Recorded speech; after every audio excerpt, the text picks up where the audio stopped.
persevero hasta el día de hoy, dando testimonio a pequeños y a grandes, no diciendo nada fuera de las cosas que los profetas y Moisés dijeron que habrían de suceder. Aquí el término para oratoria es testificar. Ellos daban testimonio a pequeños y a grandes.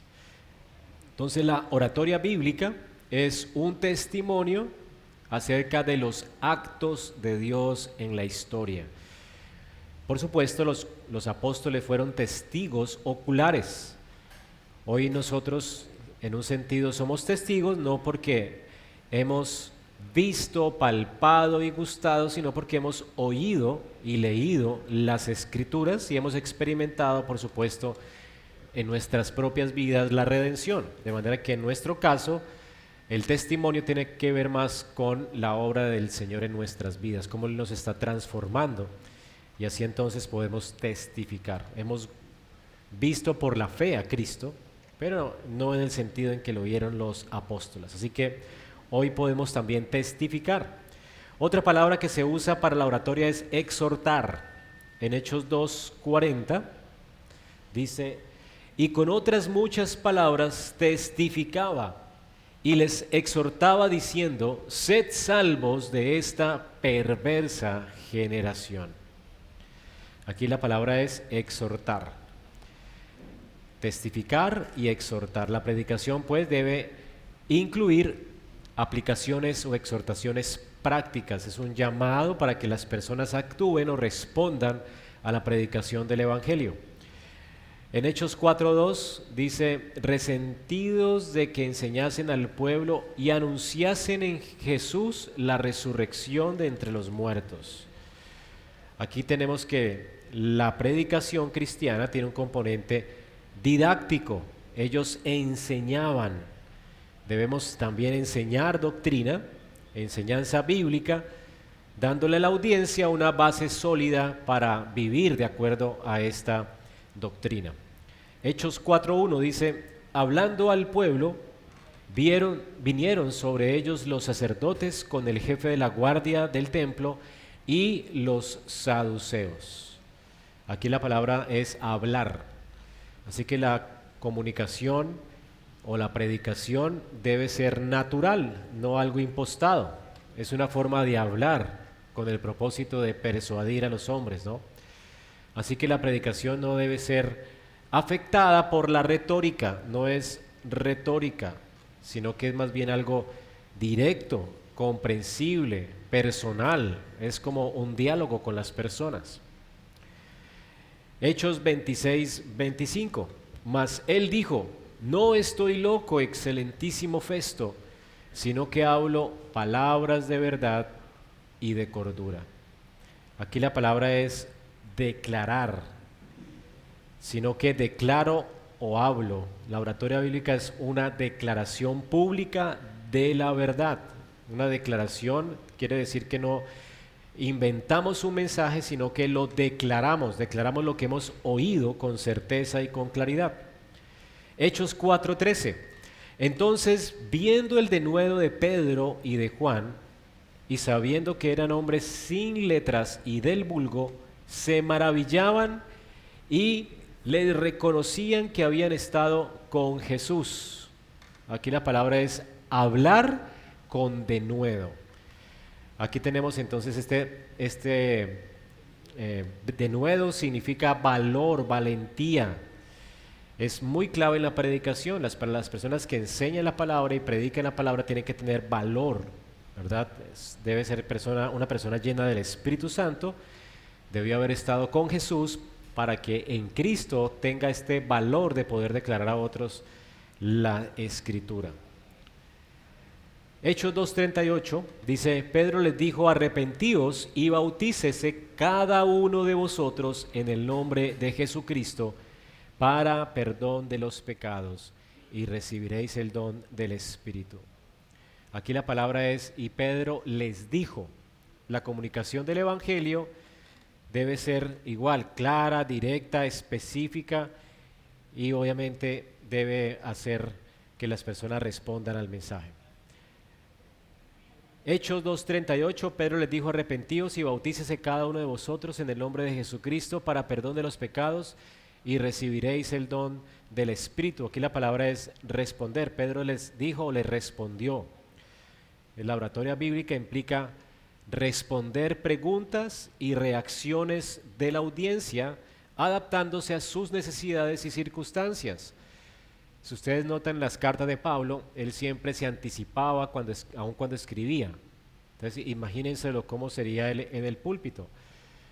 El pastor siempre tiene que mirar a las personas que están en su audiencia. Y a veces la gente hace cara como que, uy, entonces como que uno tiene que responder, o me dirás entonces que tal cosa. Entonces responder a las objeciones posibles que pudieran existir en la audiencia. Hay que mirar a las personas a la cara. Así que es un anuncio que responde a las posibles objeciones que la gente tenga. Anunciar, Hechos 4:2, resentidos de que enseñasen al pueblo y anunciasen en Jesús la resurrección de entre los muertos. Aquí la palabra es anunciar, la palabra es un anuncio, la predicación anuncia la buena noticia del Evangelio. Hechos 8:35, entonces Felipe, abriendo su boca y comenzando desde la escritura, les anunció el Evangelio.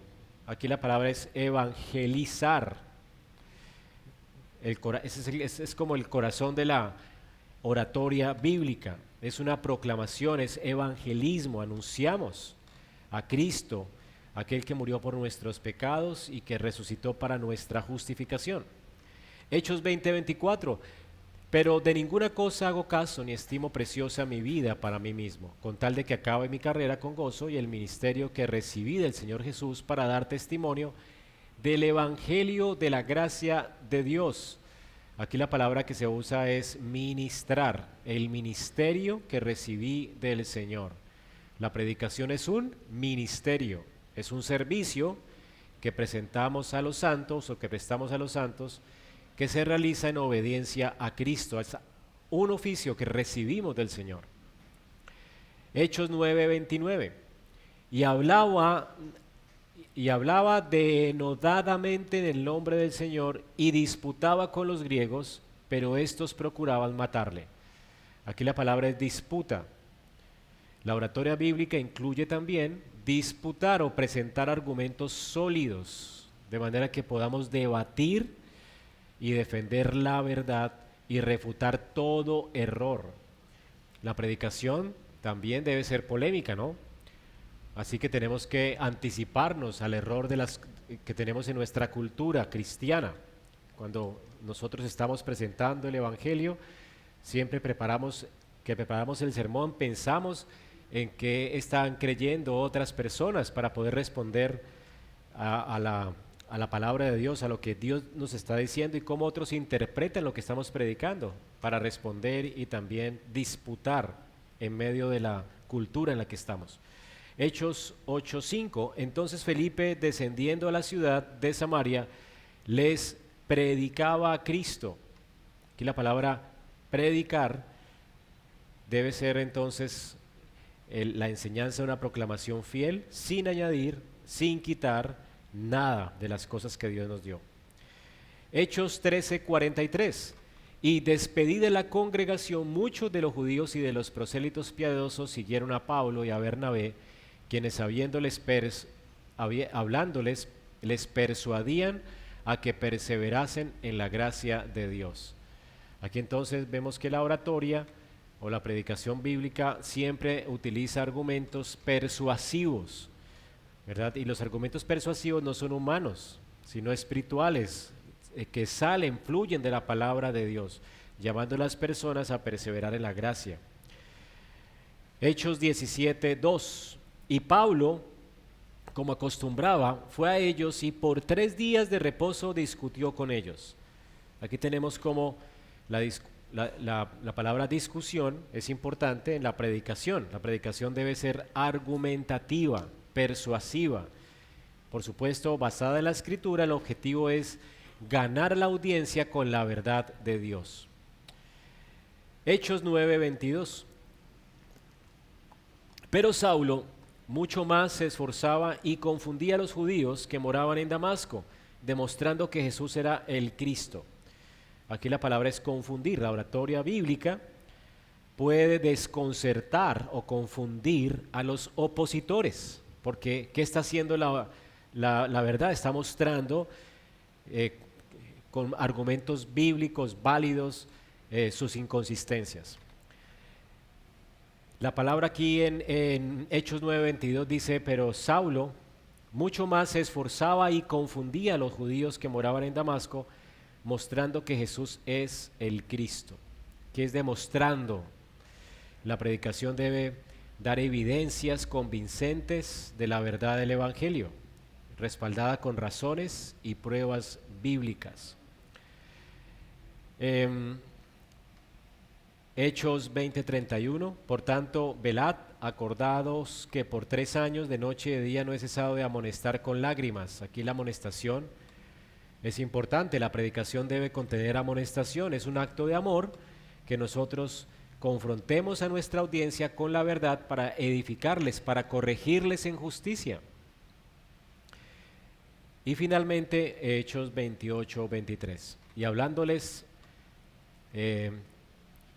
y habiéndoles señalado un día, vinieron a él muchos a la posada, a los cuales les declaraba y testificaba que el reino de Dios desde la mañana hasta la tarde, y les persuadía acerca de Jesús, tanto por la ley de Moisés como por los profetas. Aquí la palabra es explicar. Entonces aquí vemos que la oratoria bíblica se caracteriza por una exposición clara, exhaustiva, que facilita la comprensión del mensaje bíblico. En conclusión, tenemos aquí en resumen que la oratoria es mucho más que la habilidad de hablar en público. Es el arte, la oratoria bíblica, ¿no? Es el arte de comunicar el mensaje de Dios con fidelidad, con claridad y con denuedo, con poder. Como predicadores y maestros debemos pues esforzarnos por dominar este arte, no para nuestra gloria, sino para la gloria de Dios y la edificación de su pueblo. ¿Listo? Entonces ahora que hemos establecido la base sólida sobre los conceptos fundamentales que manejamos para componer un sermón, conceptos como la homilética, la exégesis, la oratoria, vamos entonces a considerar cómo nosotros podemos estudiar, preparar y presentar un sermón esta noche. ¿Listo? Ahí está, ahí tienen preguntas.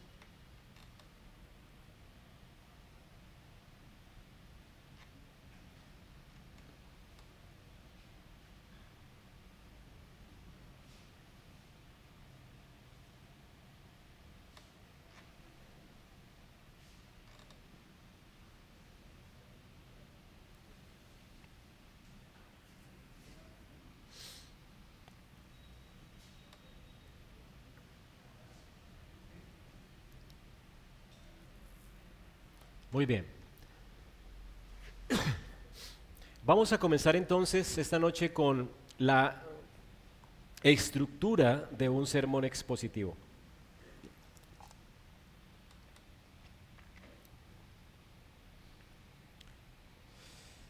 Déjeme, yo miro aquí una cosa.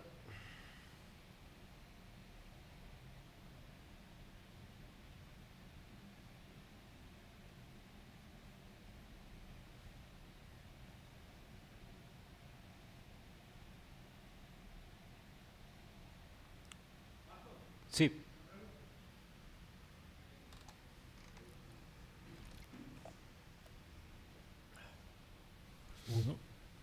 Pastor, en el momento que usted estaba explicando acerca de los términos técnicos de la oratoria, hay uno que usted pronunció y yo estaba un poquito distraído. Le pido el inmenso favor de que nuevamente me lo pueda explicar o nos lo pueda explicar, y es el término confundir, que está basado en Hechos 9:22. Ok.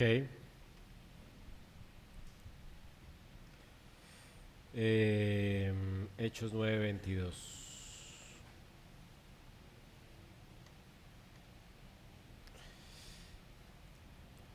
Confundir. Pero Saulo mucho más se esforzaba y confundía a los judíos que moraban en Damasco, demostrando que Jesús era el Cristo. La palabra confundir tiene que ver aquí como con desconcertar a la gente que se opone al Evangelio. O sea, ¿cómo alguien puede ser desconcertado? Pues obviamente cuando tú le muestras con la verdad que ellos no pueden responder con argumentos válidos o bíblicos a lo que tú estás diciendo. Eso como que quedan, ¿y ahora qué hago? Porque no tengo argumentos para esto. Es la idea. Ok, pastor, gracias. Ahora sí está claro. Ok. Muy bien, ahora vamos a ver la estructura del sermón. Para preparar un sermón de manera efectiva es muy importante entender la estructura.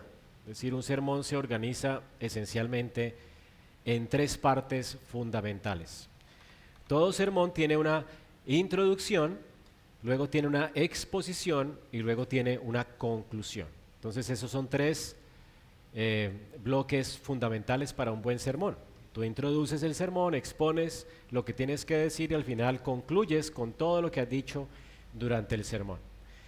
Piensen en un sermón como una carta de correo electrónico, una email. Entonces uno le dice a alguien, ¿no? Espero que al recibir esta carta su familia y ustedes se encuentren bien. Introducción. Quisiera a través de esa carta decirle por favor que usted para mí es muy importante, quisiera y usted le da el mensaje y finalmente espero su respuesta en la menor brevedad posible, qué piensa de lo que le dije, pam, y concluyes. Es más o menos básicamente pensar como en una carta.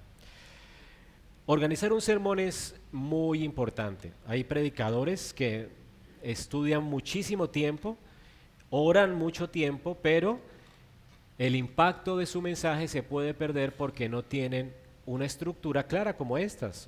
Una introducción, el cuerpo del mensaje y una conclusión. Si usted no tiene por lo menos esto básico, pues posiblemente lo que usted estudió se va a perder en el olvido. Nadie lo va a recordar.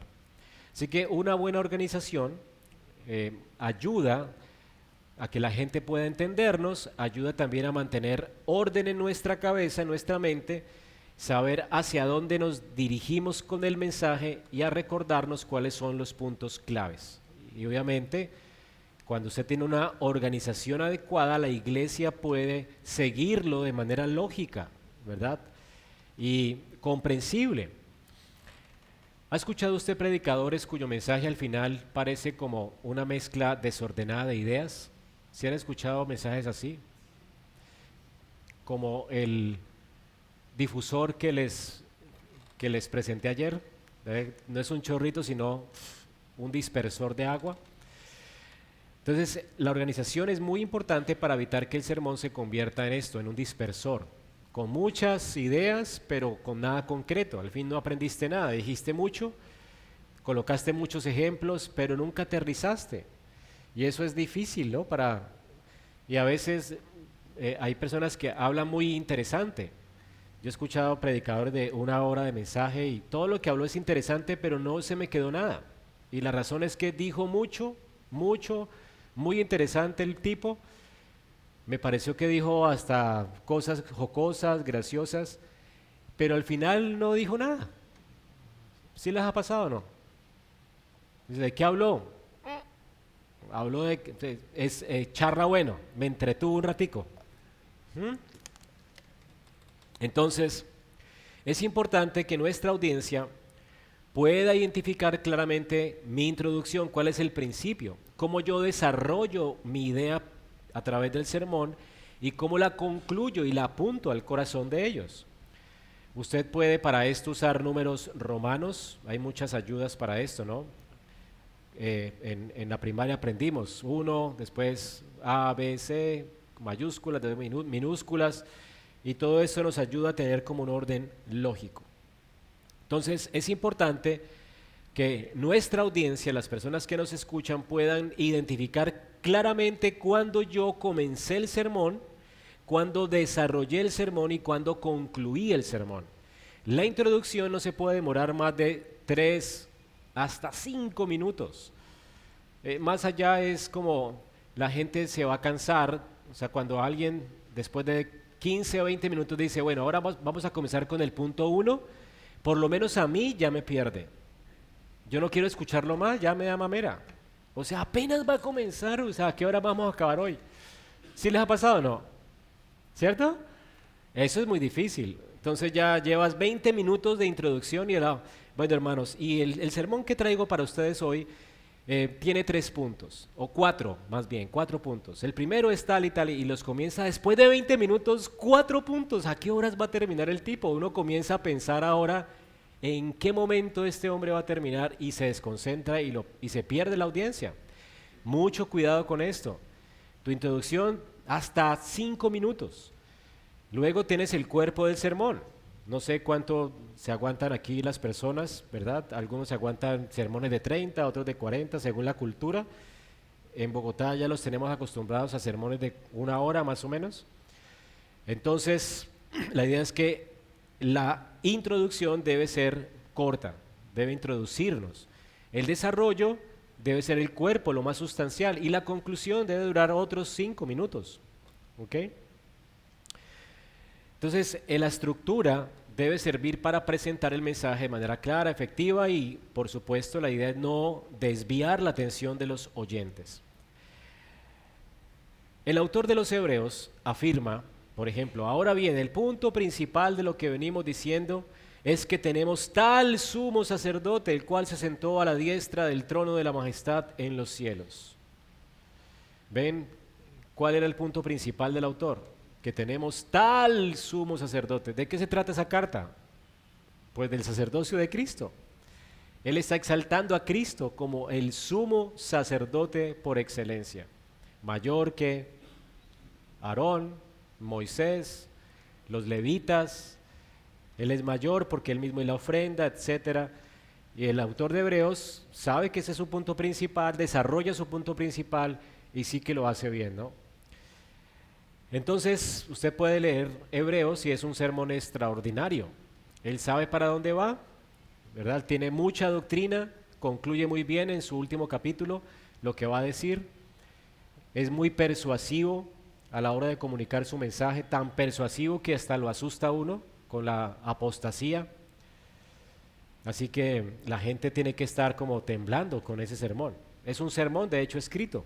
El autor de Hebreos no se sabe quién es, pero escribió un excelente sermón para su audiencia. Así que ustedes tienen que ser capaces de presentar también su punto principal en su mensaje, de manera clara y firme. ¿De qué va a hablar mañana? ¿De qué voy a hablar hoy? Tengo que tenerlo presente cuando yo estoy preparando mi sermón, tengo que tener claro cuál es mi punto principal.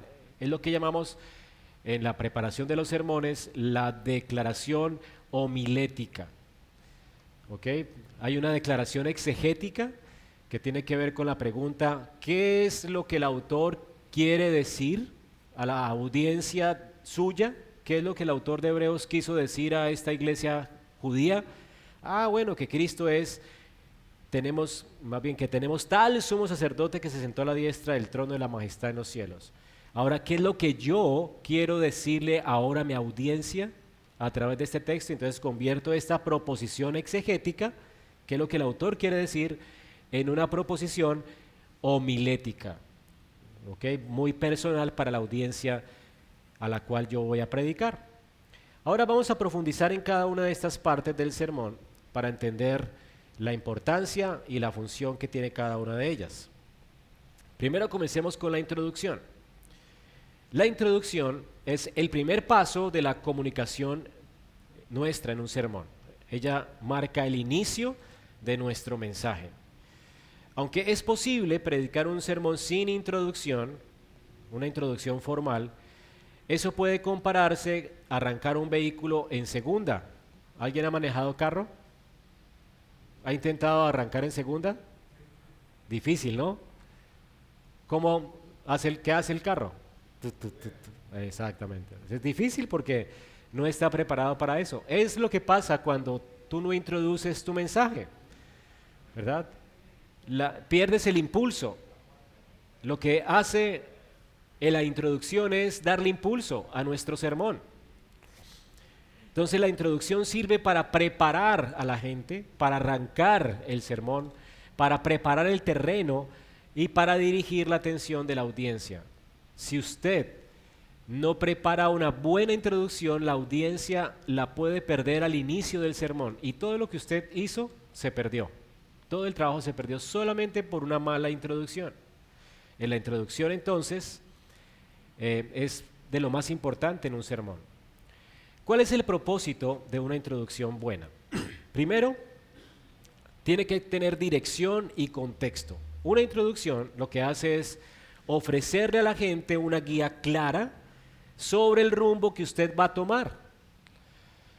Entonces, cuando usted va en un avión, la azafata o el piloto le dice a usted este vuelo se va a dirigir a tal lugar, vamos a pasar por la cordillera, y ya hay hasta mapitas en el celular a donde le van diciendo por dónde va el avión, ¿no?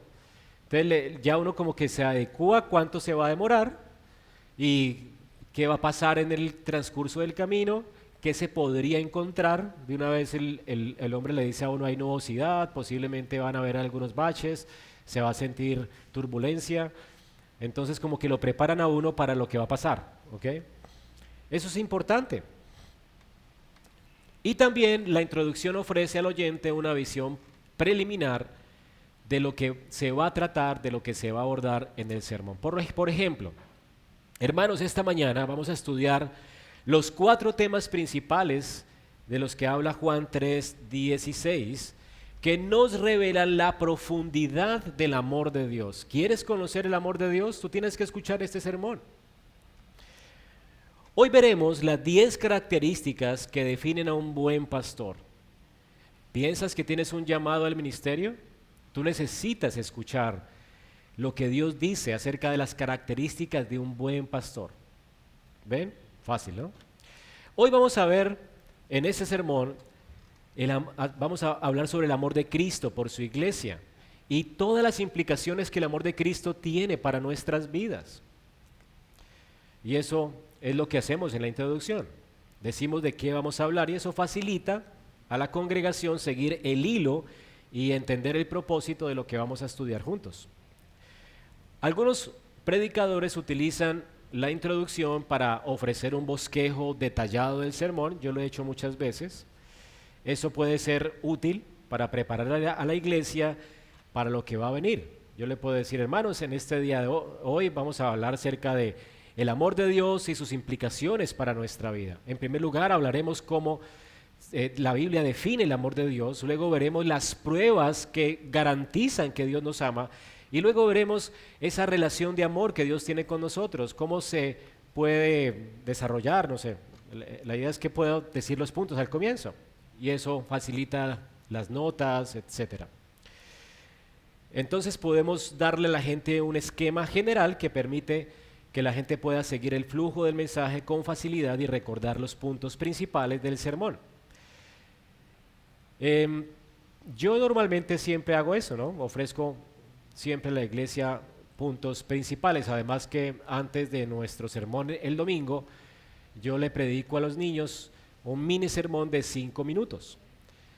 Así que lo que hago con los niños es tomar mi bosquejo de 3 o 2 puntos y les predico en 5 minutos ese bosquejo de 2 o 3 puntos, con una cortica introducción, un desarrollo corto de esos 2 puntos y una conclusión para su edad. Entonces ya la gente ya tiene un abrebocas, una cápsula de lo que voy a tratar en el día. Sirve también como introducción. La claridad de la introducción nos va a ayudar no solamente a nosotros, sino a los oyentes y va a preparar el terreno para que nos comprendan, nos puedan seguir. En segundo lugar, la introducción también establece el tono del mensaje. ¿Va a ser un regaño? ¿Va a ser una exhortación? ¿Va a ser consuelo? ¿Ves? Esto realmente define el tono. El tono es lo que define la atmósfera o la actitud con la que yo voy a abordar el mensaje. Y va a ayudar a la audiencia a sintonizarse emocionalmente conmigo. O sea, para que la gente pueda entender, ¿no? Entonces, eso define el ambiente. El tono establece cómo la gente va a percibir mi mensaje. Si es algo triste, solemne, alegre. Entonces, por ejemplo, un sermón triste, hermanos, hoy al reflexionar sobre la pérdida de nuestro hermano Felipe, vamos a abordar la esperanza que tenemos en Cristo, incluso en medio del duelo en el que estamos en la iglesia el día de hoy. ¿Qué tono es? Solemne, triste. Hermanos, es un motivo de gran alegría para nosotros celebrar otro aniversario de nuestra iglesia. Y en este sermón vamos a explorar las bendiciones que Dios ha derramado sobre nosotros a lo largo de este año, que son muchas. ¿Qué tono es? Alegre, festivo. ¿Ven? La introducción define cuál va a ser el tono de mi mensaje. Hermanos, muchos de nosotros hoy en día estamos viviendo realmente en rebeldía contra Dios. Y muchos de nosotros no estamos siguiendo a Cristo como deberíamos. Cuando tenemos un gran sumo sacerdote y no deberíamos vivir de la forma en que estamos viviendo hoy. ¿Qué tono es? Una exhortación. Vamos a regañar hoy. Entonces yo puedo establecer el tono de una manera fácil en la introducción. También la introducción nos conecta emocionalmente con la audiencia, crea un puente entre el predicador y la audiencia y permite que la congregación se alinee con el espíritu del mensaje, ya sea que se trate de una exhortación, un lamento, una enseñanza profunda. El tono influye en cómo el mensaje va a ser recibido y en qué medida va a impactar la vida de los oyentes. Por lo tanto, entonces, comenzar un sermón es fundamental que el tono sea congruente con el propósito del mensaje. Si tu tono es triste, pues tiene que ser congruente, tiene que ser un sermón de duelo, etcétera. Entonces, esa coherencia asegura que el sermón pues sea eficaz y relevante para la iglesia. En tercer lugar, la introducción establece la conexión personal. Una introducción cumple principalmente con esta función de establecer una conexión con las personas a las que yo les estoy hablando. En inglés se le llama rapport. Es un término que se traduce como compenetración, concordancia. Se refiere a un proceso de construir un entendimiento mutuo, empatía con la iglesia. ¿Okay? Y más si no la conocemos. Cuando la iglesia, uno ha predicado toda la vida allí, pues es más fácil establecer un rapport rapidito porque tengo empatía con el pueblo del Señor. Pero cuando soy nuevo, posiblemente esto va a costar un poco de trabajo, ¿verdad? Y es mejor, por ejemplo, presentarme de manera formal, traer saludos de la iglesia, obviamente ser genuinos en esto y hablar acerca de nuestra familia, de lo que hacemos, de cómo va la iglesia. Esto crea un lazo, una afinidad. Esta persona es de carne y hueso, tiene familia, es pastor, ¿no? Entonces, la introducción es una oportunidad para mostrar nuestra personalidad, nuestra autenticidad. Ese es un momento ideal para establecer vínculos con las personas a las cuales les estamos hablando. Un ejemplo de esto, bueno, aunque he tenido el privilegio, hermanos, de servir en muchas iglesias y enseñar en varios lugares de nuestro país, estoy muy emocionado de estar aquí con ustedes hoy. Mi deseo es compartir con ustedes cómo el Señor está trabajando en nuestras vidas a través de su palabra. Una forma de iniciar un sermón. En segundo lugar, también este rapport se logra cuando captamos la atención de la iglesia. Es decir, que la primera impresión es lo que cuenta. Entonces, cuando tú captas la atención, la gente te va a seguir durante el sermón. La introducción es clave para captar la atención de la audiencia y establecer una disposición para que la gente escuche el mensaje.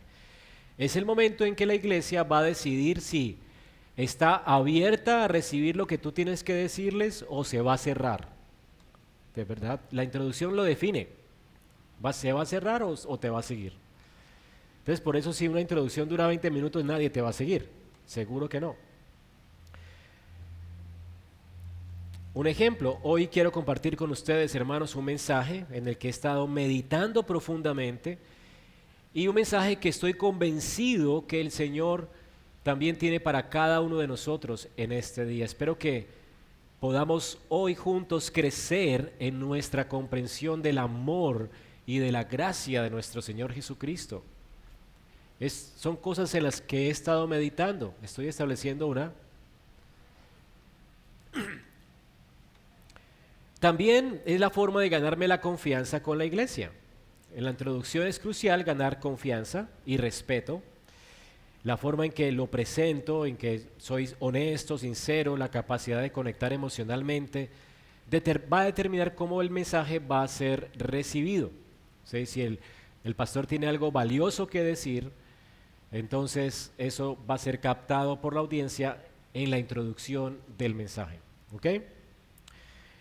Hermanos, todos venimos de diferentes caminos, con diversas experiencias, pero creo que hoy podemos encontrar unidad en lo que el Señor nos quiere enseñar. Estoy aquí para servirles y para buscar juntos la verdad de su palabra. Vamos a abrir juntos la palabra de Dios en Hebreos, capítulo 1:1. Estoy llegando, de alguna forma, a ganarme la confianza de las personas.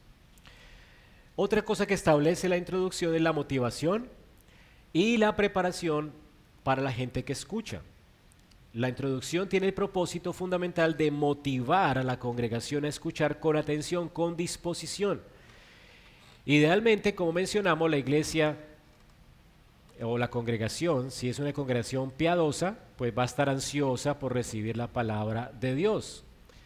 Sin embargo, en la práctica es esencial reconocer que a veces nosotros necesitamos un esfuerzo adicional para despertar el interés de algunos oyentes. Yo me he encontrado con gente en la iglesia que no está ansiosa por escuchar la palabra de Dios.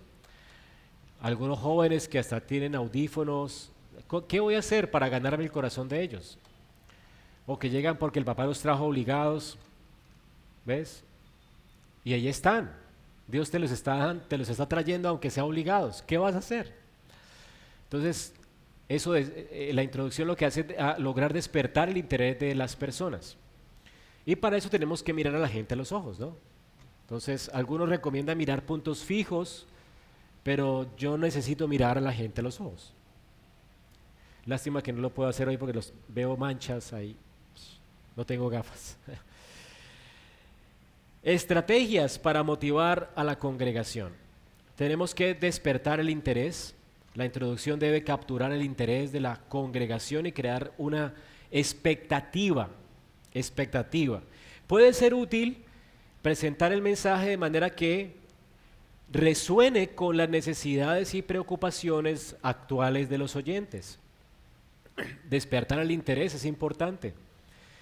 Tal vez hoy, el domingo pasado, por ejemplo, todos estaban, yo creo que no había nadie que no estuviera leyendo acerca de los Juegos Olímpicos, ¿se acuerdan? La semana pasada. Pues en la introducción de mi sermón, pues obviamente coincidencialmente hablamos de Hebreos 11, que era el sermón que seguía después de la última vez que me reuní con la iglesia, que tenía que ver con la carrera de la fe. Entonces, obviamente hablé de los Juegos Olímpicos y de lo que implicaba una carrera olímpica, y todos estaban interesados en escuchar, ¿verdad? Porque di contexto acerca de cómo se jugaban los Juegos Olímpicos para el tiempo del apóstol, de la persona que escribió Hebreos. Un ejemplo, hoy vamos a explorar un pasaje que ofrece respuesta a las luchas que estamos enfrentando hoy como país. La situación se ha puesto difícil, tensa, y realmente a veces ni el dinero alcanza en este tiempo, ¿verdad?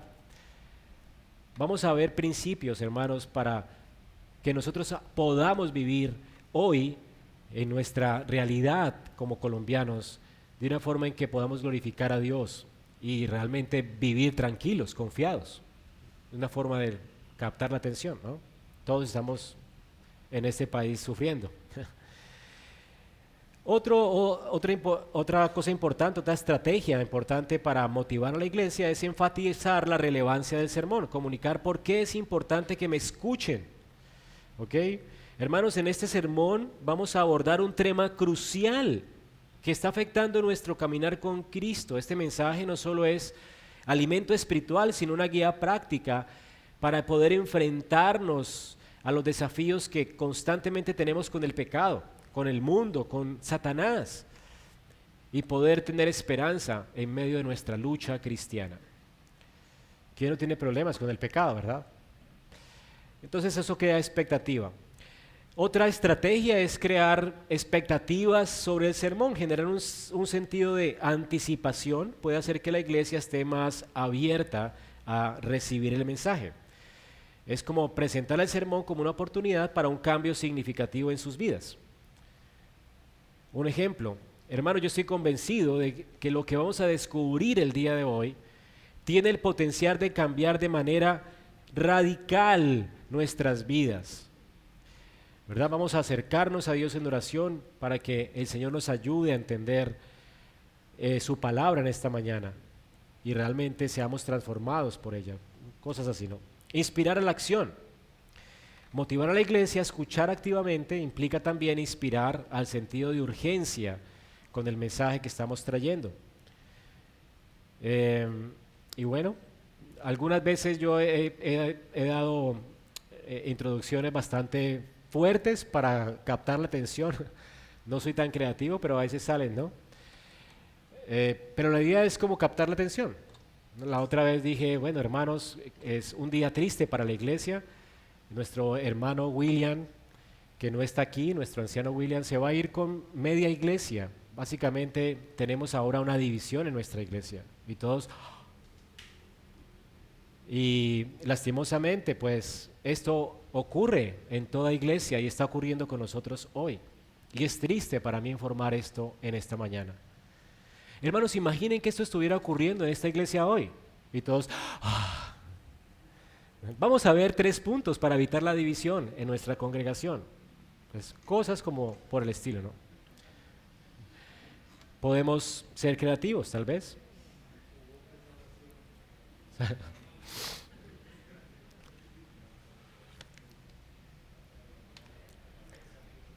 Ahora, ¿de dónde sacar las introducciones? ¿De dónde las sacamos? Una introducción efectiva es crucial para captar, como les dije, la atención de la iglesia y preparar el terreno del mensaje. Entonces vamos a ver algunas cosas que podemos hacer para sacarlas y para poder dar buenas expectativas. Puede ser, por ejemplo, testimonios breves de tu vida, iniciar con un testimonio breve y relevante, puede establecer conexión con la iglesia. Hermanos, hace unos años yo enfrenté una situación difícil en mi vida que me enseñó mucho acerca de cómo Dios es fiel.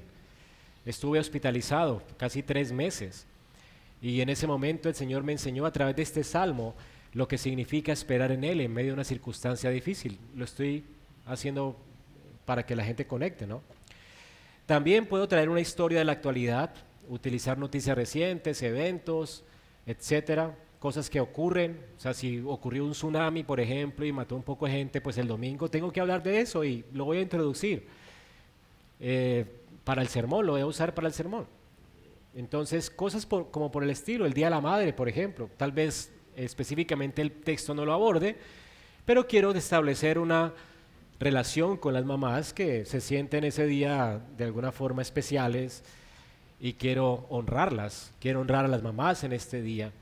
Y antes de abordar nuestro sermón, permíteme orar por ustedes, mamás. Ellas van a escuchar el sermón, ¿ven? Y no tiene nada que ver con ellas el mensaje. ¿Listo? Sugerencias también es darle a la gente una sugerencia para el título, presentar el tema del sermón a través de un título sugerente que pueda captar la curiosidad de la audiencia y darles una idea clara de lo que se va a tratar. Por ejemplo, hoy titulamos el sermón El poder transformador del perdón. Vamos a explorar cómo el perdón puede cambiar radicalmente nuestras vidas y nuestras relaciones. Podemos también resumir un pasaje bíblico, ofrecer un resumen del pasaje puede ayudar también a las personas a situarse y a comprender el contexto del mensaje. O repetir el texto, parafrasearlo, o dar como una pequeña introducción acerca de lo que hay antes del pasaje y después del pasaje para que la gente pueda entender el contexto de lo que voy a hablar. Entonces hay muchas estrategias para la introducción.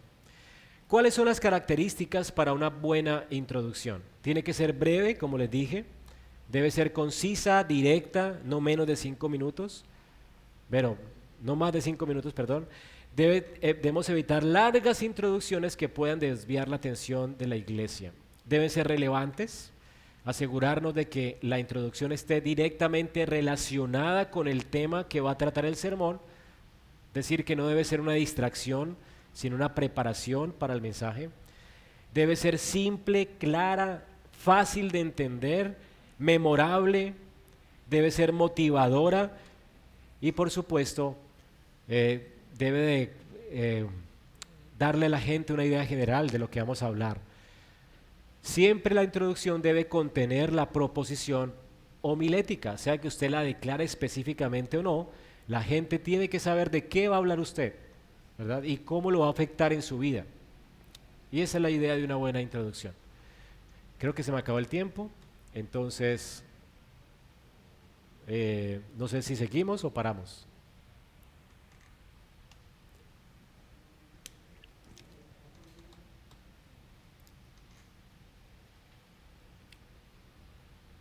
¿Paramos?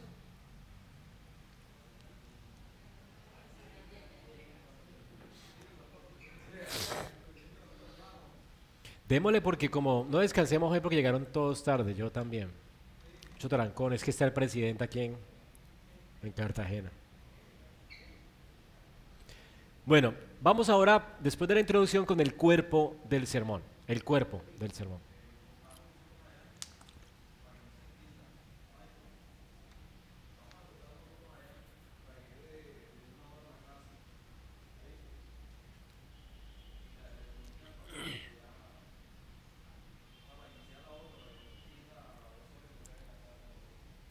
Ujú. ¿Me dice cuándo?